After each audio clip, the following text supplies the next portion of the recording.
What's up, everyone? Welcome back to my channel. It's time for another episode of Weekend Watch. This is where I let you know how movies performed at the previous weekend box office, but I also let you know what new films are coming out to theaters this coming weekend, but also onto streaming services, so you can decide if you want to go out or if you'd rather stay in. I'm going to forewarn you right now that this video is not in favor of In the Heights. Unfortunately, it did not perform yet again in weekend number 2. In fact, it dropped severely. I will get to that in just a second. But the number one movie at the box office this weekend obviously was The Hitman's Wife's Bodyguard. Now, this movie came out on Wednesday, so it had 5 days to make some money, and it made $17 million in 5 days. It's definitely not the best.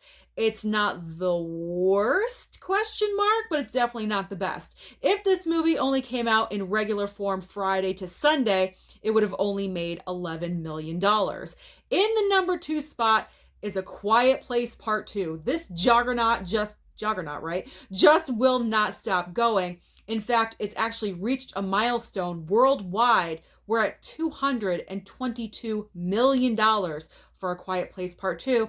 And it's officially the number one movie since the pandemic because it made $100 million before Godzilla vs. Kong. Domestically, it's now at $125 million. This past weekend, it made 9.4. In the third spot is Peter Rabbit 2. Surprisingly enough, it's kind of holding up a little bit against the other bigger movies with $6 million. In spots 4 and 5 are The Conjuring 3 and good old Cruella. Those two are always battling for 4 and 5. Those came even with an even $5 million apiece.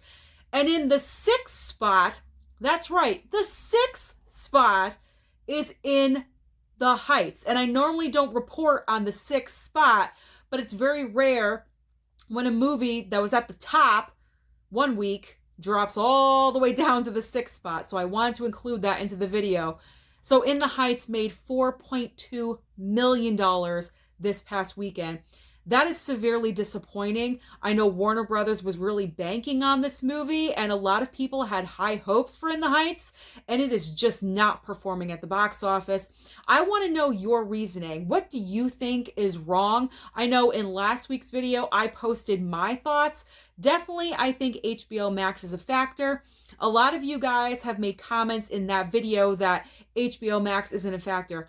I really think it is, because if you have something where you have an option to watch it on streaming, more than likely, you're going to want to stay home and watch it, because a lot of people, oh, it's a hassle to go out and get ready when I could just, boop, go like this and watch a brand new movie. I know that's the route I took personally, because I know that Lin-Manuel Miranda's material is not exactly my cup of tea, but because I do this on YouTube, I did want to give it a watch. So because of that reason, I chose to stay home. I'm kind of wondering if a lot of people out there feel the same way that I do.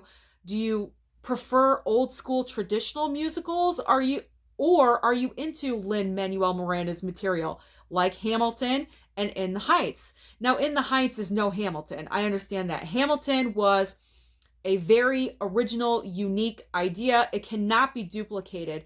But In the Heights has been around for a really long time, and I know it has a fan base, and I feel like that is another reason why it did not do as well, because it's not as well known as Hamilton. Hamilton, you say that, everyone knows what it is. So all of those reasons, I feel, combined are the reason why In the Heights is not performing as much as they expected it to. In 2 weekends, this movie has grossed a little under $20 million. And that was the original projection that they had for the opening weekend. So In the Heights is not doing well. It's really, really not doing well. If you guys want to go and see In the Heights and support it, go to your local movie theater, because it severely needs your help.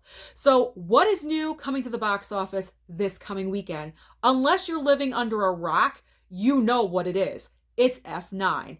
Finally, Fast 9 is here, and it could not come at a better time, because these box office numbers are kind of dwindling. So we need a boost. And I think with Fast 9, and then we do have the Forever Purge after that, but then after that, is Black Widow.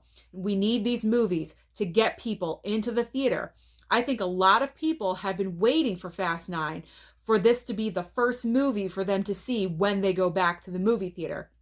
So now that it's finally coming out, hopefully a lot of people are going to go and people are going to feel comfortable and they'll start going again and again. Right now, they're projecting about a $50 million opening for Fast 9. I personally think it's going to be more than that. I'm hoping it's going to be more than that.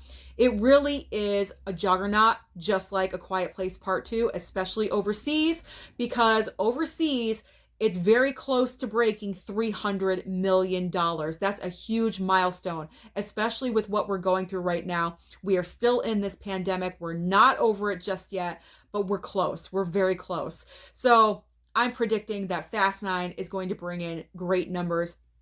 I'm going to say between $65 to $70 million. I'm going there. I'm just optimistic about this film because they're also projecting Black Widow to open at around $90 million. So if that can happen for that movie, I have no problem in believing that Fast 9 can do more than $50 million at the box office. I think it's going to be between 65 and 70 million. But on the chance that you're not a fan of Fast 9, you don't want to see the Fast and Furious franchise, and you want to stay home, there really is only one new thing out on streaming. Fast 9 actually chose a great weekend to come out because there's not a lot of competition. Over on Netflix, we have The Ice Road with Liam Neeson. That is the once a week new product that Netflix promised us during this new year of the pandemic. So that is everything happening this weekend at the box office. Let me know down below, what are your plans? Are you going to go see In the Heights and support it? Fast 9, Black Widow, A Quiet Place Part 2. Let me know your thoughts. Don't forget to like and subscribe, and I'll see you next time.